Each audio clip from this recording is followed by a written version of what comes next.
বরফ কেন? তো ডক্টর স্ট্রেঞ্জ মুভিতে দেখানো হয়েছিল স্যাংটোরিয়ামে এমন কিছু গেট রয়েছে যার মাধ্যমে অন্য যে কোনো জায়গার সাথে সরাসরি সংযুক্ত হওয়া যায়। বং পিটারকে বলে তেমনই একটি গেট খোলা হয়েছিল সাইবেরিয়ার সাথে কানেক্ট হওয়ার জন্য, যার ফলে সেখানকার বরফ এখানে এসে পড়েছে। তখনই ডক্টর স্ট্রেঞ্জ সেখানে উপস্থিত হয়ে বলতে থাকে, যদি কেউ গেট বন্ধ করার মন্ত্র পড়তে ভুলে যায় তবে তো এমনটা হবে, মানে ভং এর কারণেই এমনটা হয়েছে। ভং বলতে থাকে, আমার উপর এখন অনেক দায়িত্ব, কারণ বর্তমানে ভংই হচ্ছে সোর্সারার সুপ্রিম, অর্থাৎ এখানকার সবচেয়ে বড় জাদুকর, যেটা ছিল ডক্টর স্ট্রেঞ্জ। পিটার জিজ্ঞেস করে ডক্টর স্ট্রেঞ্জের জায়গায় ভং কেন? তখন ডক্টর স্ট্রেঞ্জ তাকে বলে, থ্যানোসের এক চুটকিতে যখন সব ধ্বংস হয়ে গিয়েছিল তখন 5 বছরের জন্য ডক্টর স্ট্রেঞ্জ গায়েব হয়ে গিয়েছিল, আর তার পরিবর্তে বর্তমানে ভংই হচ্ছে সবচেয়ে বড় জাদুকর। এরপর পিটার ডক্টর স্ট্রেঞ্জকে বলতে থাকে, মিস্ট্রিয়া যখন মারা যাওয়ার পূর্বে তার মারা যাওয়ার কারণ হিসেবে পিটারকে দায়ী করেছে এবং তার পরিচয় সকলকে জানিয়েছে, তারপর থেকেই সবকিছু চেঞ্জ হয়ে গিয়েছে, যার ফলে এমআইটিতে তার বন্ধু ও তার আবেদন রিজেক্ট করা হয়েছে। পিটার বলতে থাকে,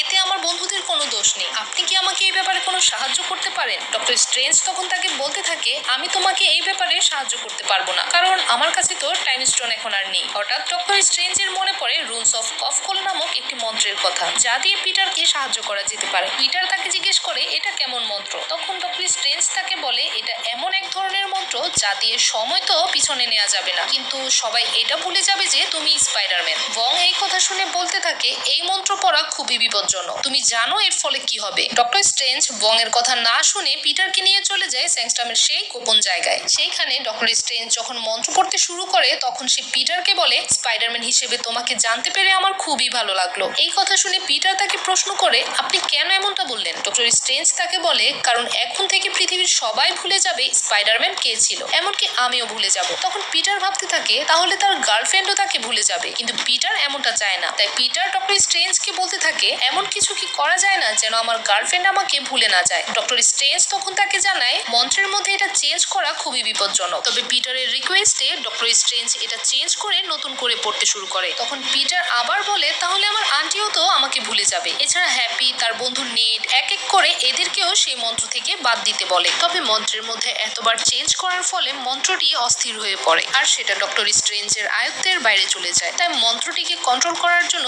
ডক্টর স্ট্রেঞ্জ মন্ত্রটিকে কমপ্লিট না করেই একটি ক্রিস্টালে বন্দি করে নেয়। পিটার তখন জিজ্ঞেস করে, এখন কি সবাই আমার পরিচয় ভুলে গিয়েছে? ডক্টর স্ট্রেঞ্জ তাকে বলে, আমি মন্ত্র পড়ার সময় তুমি আমাকে বারবার মন্ত্রটিকে চেঞ্জ করিয়েছো, যার ফলে মন্ত্রটি আমার আয়ত্তের বাইরে চলে গিয়েছে। যদি আমি এটা বন্দি না করতাম তবে তুমি চিন্তাও করতে পারবে না এর জন্য পৃথিবীতে কত বড় ক্ষতি হতো। ডক্টর স্ট্রেঞ্জ পিটারকে আরো বলতে থাকে, তুমি দুটি